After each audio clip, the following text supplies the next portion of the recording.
ओम श्री साई नाथाय नमः। साथियों, कैसे हैं आप सब? आशा करती हूँ आप बहुत स्वस्थ होंगे, मस्त होंगे, बाबा के नाम जाप में व्यस्त होंगे। क्यों?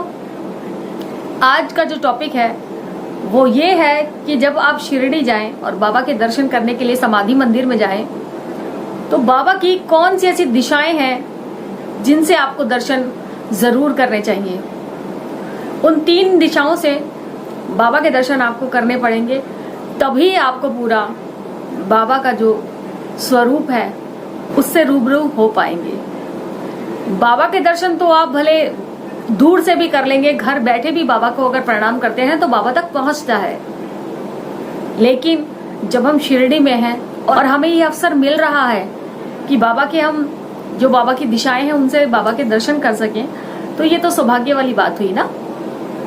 तो साथियों, जो मैं करती हूँ वही इस वीडियो में मैं आपसे शेयर करती हूँ।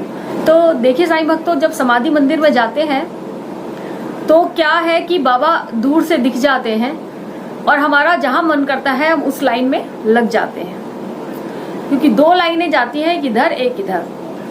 तो सारे भक्त क्या करते हैं, इधर भी लग सकते हैं उधर भी लग सकते हैं, है ना। तो दोनों लाइन से आप दर्शन कर सकते हैं। लेकिन भक्त लोग क्या करते हैं कि एक ही लाइन पकड़ लेते हैं, इधर या फिर उधर। तो आपको क्या करना है कि बाबा की जो 3 दिशाएं हैं उनके बारे में मैं आज आपको बता रही हूं।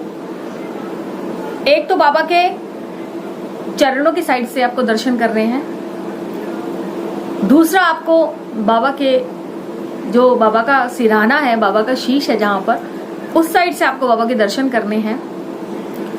और तीसरा, बाबा के आपको फ्रंट से दर्शन करने हैं। और ये एक साथ में 3 बार आप आराम से कर लेंगे। आप उस समय लगना जब भीड़ नहीं होती। मेरे हिसाब से तो वो टाइम रात के 9:15 बजे है। 9 बजे अगर आप लाइन में लगते हैं तो 9:15 बजे बाबा की तीनों दशाएं आराम से आप बाबा के दर्शन कर पाएंगी। और उस समय भीड़ बहुत कम होती है।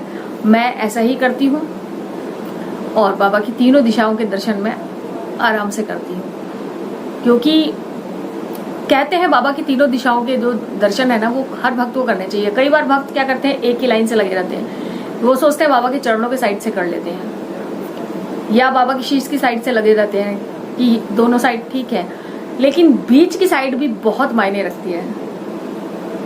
सबसे ज्यादा जो बीच में है ना वो लाइन सबसे महत्वपूर्ण है, क्योंकि जब आप इधर से दर्शन करते हैं तो वो सीधा आप बाहर निकल जाते हैं। सिर्फ 2 मिनट की झलक ही उसमें बाबा की मिल पाती है, तो गार्ड लोग जो है वो बाहर कर देते हैं। ठीक है, आप राइट साइड से भी ले लीजिए, यहाँ से भी बाबा की आपको 2 मिनट ही झलक मिलती है।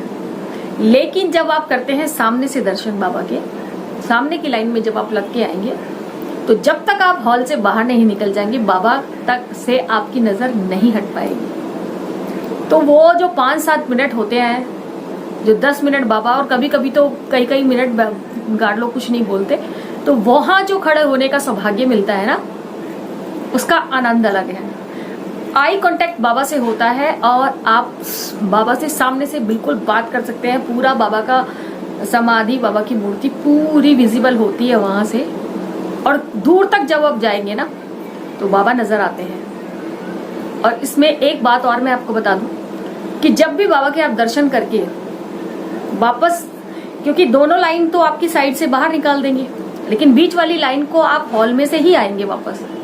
उस लाइन का कुछ ऐसा है कि आप बाबा के दर्शन करेंगे तो हॉल से आपको पीछे की साइड बैक आना है। लेकिन आपको बैक कैसे आना है? बाबा को पीठ दिखा के नहीं आना है। कई लोग क्या है, दर्शन किए ठीक है और निकल जाते हैं सीधा। ठीक है, वो भी ठीक है, उनके अपने भाव हैं।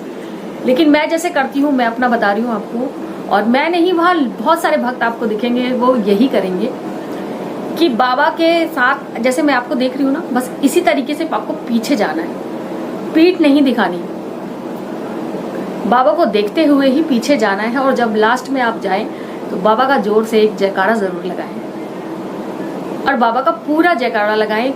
बाबा का जयकारा पूरा जो संपूर्ण है वो है, अनंत कोटि ब्रह्मांड नायक राजाधिराज योगीराज पर ब्रह्म श्री सच्चिदानंद सद्गुरु साईनाथ महाराज की जय। और ऐसे करके दोनों हाथ बाबा को दिखाएं। जितने लंबे आप अपने हाथ उठा सकते हैं उतने लंबे बाबा को अपने हाथ दिखाएं, ताकि बाबा जो इनमें टेढ़ी मेढ़ी जो भी लकीरें हैं उसको बाबा देखें और वो सीधा हो जाए, ताकि आपके जीवन भी सीधी राह पे चले, सरल राह पे चले, और जो भी दुख परेशानी कठिनाई है उसको बाबा खत्म करें।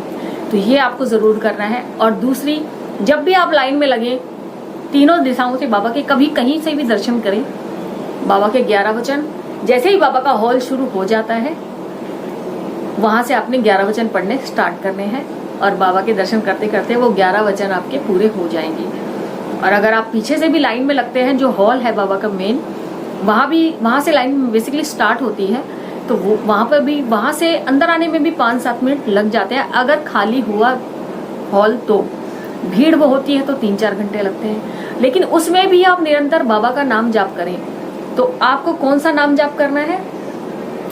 ओम साई नमो नमः, शिरडी साई नमो नमः, जय जय साई नमो नमः, सद्गुरु साई नमो नमः।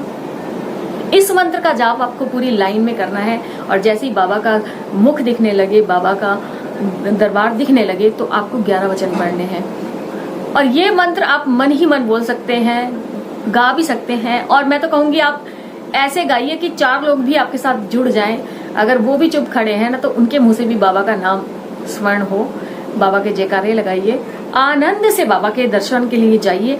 जैसे जैसे आप समाधि की तरफ बढ़ते हैं ना बाबा की, वैसे वैसे बाबा भी ना आपके मन की जो गांठ है ना, जो आपके अंदर बुराइयां हैं, जो गांठ बन चुकी हैं, उसको बाबा खोलते हैं। तो आप जब भी जाएं, लाइन में इधर उधर की बातें ना करें। देखिए वक्त तो ये मैं वही बता रही हूँ जो मैं करती हूँ। तो मैं चाहती हूँ जो मैं करती हूँ वो आपको बताऊं, और बाकी तो बाबा हैं, आपसे खुद करवाएंगे। तो क्या करना है कि बाबा के जयकारों के साथ ही बाबा के दर्शनों के हॉल तक पहुंचना है। तो देखेंगे आपको खुद भी आनंद आएगा। और वो 3-4 घंटे जो आपको लाइन में लग रहा है ना कि रुक गई है, कई बार लोग खड़े खड़े परेशान भी हो जाते हैं। वैसे सीट बनी हुई है जगह जगह, बैठकर आप, जो बुजुर्ग लोग हैं, जो लेडीज हैं, जिनके साथ बच्चे हैं, वो बैठ कर आराम से दर्शन कर सकते हैं, कोई दिक्कत नहीं है। फिर भी लोग अगर परेशान हो जाते हैं, कई घंटे वहां खड़ा रहना मंजूर नहीं समझते, 2-4 घंटे की मूवी देख सकते हैं आराम से बैठकर। तो उसका एक उपाय है कि आप बाबा का नाम स्मरण करिए, और अपने आप बाबा अपना हाथ का पकड़ लेते हैं और अपने दरबार तक बुला लेते हैं। तो जो मजा उस इंतजार में है ना, वो किसी में भी नहीं है। जब इतने घंटों के बाद आप बाबा का सुंदर मुखड़ा देखेंगे, बाबा के दर्शन आपको होंगे, बाबा की उस मूर्ति के, विशाल मूर्ति के, उस समाधि के दर्शन होंगे जिसमें साक्षात बाबा विराजमान है, तो आप पूरा 2 घंटे 4 घंटे भूल जाएंगे और आपको बहुत आनंद आएगा, बहुत ज्यादा आनंद आएगा। तो साईं भक्तों, आप शिरडी जा रहे हैं, जाते हैं या जाने वाले हैं या जाते रहते हैं, तो भी अगर आप ये नहीं करते हैं तो प्लीज करिएगा। तीनों दिशाओं से बाबा के दर्शन करिए। एक दिन अगर एक साथ नहीं कर सकते ना आप, तो एक दिन में कर लीजिए। जैसे सुबह आपने इधर से करें, दोपहर आपने इधर से करें, शाम को इधर से करें। तो ऐसे आप दर्शन करिए बाबा के। और एक और इम्पोर्टेंट बात बता देती हूँ आपको मैं, जब आप बाबा के दर्शन करके निकलेंगे ना, और नीम वृक्ष के बाहर से जब बाहर की एंट्री के वाले गेट, 3 नंबर गेट से बाहर आएंगे, तो जो स्वर्ग की खिड़की है ना, उससे बाबा को देखना ना भूलें। जो साईं भक्त हैं, जो शिरडी जाते हैं, वो मेरी बात समझ रहे हैं। मैं कौन सी स्वर्ग की खिड़की की बात कर रही हूँ। जो नहीं गए हैं, या जो पहली बार जा रहे हैं, या जो जाएंगे, बाबा जिनको बुलावा भेजेंगे, वो आप जैसे ही बाहर आएंगे तो एक खिड़की है बाबा की समाधि मंदिर की साइड, उसमें से बाबा के जो दर्शन होते हैं ना, वहां से हटने का बिल्कुल मन नहीं करेगा। भले आप बाबा के पास समाधि मंदिर में, बाबा की समाधि के सामने, बाबा की मूर्ति के सामने आप भले 1 घंटा खड़े रहें, लेकिन जो आनंद आपको उस खिड़की पर आकर आएगा ना, उसको कहते हैं स्वर्ग की खिड़की। उसमें से बाबा का जो सुंदर चेहरा आपको दिखेगा, आप मोहित हो जाएंगे बाबा के ऊपर। बाबा के जो इतना सुंदर बाबा का चेहरा है ना, वो देखने लायक है। उससे तो आप ऐसे कनेक्ट हो जाएंगे कि आप उस खिड़की से नहीं हटते। कई कई लोग वहां खड़े रहते हैं, बल्कि वो दर्शन करके अंदर से आए हैं पर वो वहां खड़े रहते हैं। तो मेरा आपसे भी निवेदन है, अगर आप जाएं तो उस खिड़की के जरूर दर्शन करें। आप जिनको नहीं पता वो लोग सीधा निकल जाते हैं और उससे वो रह जाते हैं, लेकिन आप लोग स्वर्ग की खिड़की का दर्शन जरूर करें। जैसे ही आप 3 नंबर गेट से बाहर निकलेंगे वो वहीं पर होती है। किसी से भी पूछ लेना, आप किसी गार्ड से पूछ लेना, वो खुद बता देंगे बाबा की खिड़की का। तो साईं भक्तों, ये छोटी छोटी बातें जो मैं शिरडी में करती हूँ और बहुत सारे भक्त करते हैं, अगर आप नहीं करते हो तो आपको पता चले, इसलिए मैंने ये वीडियो बनाई है, ताकि आप जाएं तो शिरडी का पूरा, जो शिरडी जाके पूरा वो आपको मिलने वाला है ना सौभाग्य, जो वहां पे जाकर आपको बाबा झोलियां भर भर के देने वाले हैं, वो पूरी तरीके से मिले। तो यही था मेरा वीडियो बनाने का मोटिव। अगर वीडियो अच्छा लगा है तो इसको लाइक करना, सब्सक्राइब करना और शेयर भी करना अपने परिवार में, अपने दोस्तों में, ताकि वो भी बाबा से जुड़ सके। और बाकी भक्तों, मैं बहुत छोटी सी भक्त हूँ बाबा की। मुझे जितना बाबा ने ज्ञान दिया है या जितना मैंने बाबा को जाना है, बस उसी टॉपिक पे मैं वीडियो लेकर आती हूँ। आप लोग उसको इतना प्यार देते हैं, आप देखते हैं उसको बेसिकली अपना टाइम निकाल कर, वो मेरे लिए बहुत बड़ी बात है। तो बाबा से आप भी जुड़िए, जो नहीं जुड़े हैं वो जुड़िए, जो जुड़ चुके हैं वो तो उनकी तो किस्मत का कुछ कहना ही नहीं है, आप भी जानते हैं। तो चलिए साईं भक्तों, मिलते हैं फिर किसी और वीडियो के साथ, बाबा की किसी और लीला के साथ। तब तक ओम साई राम, जय।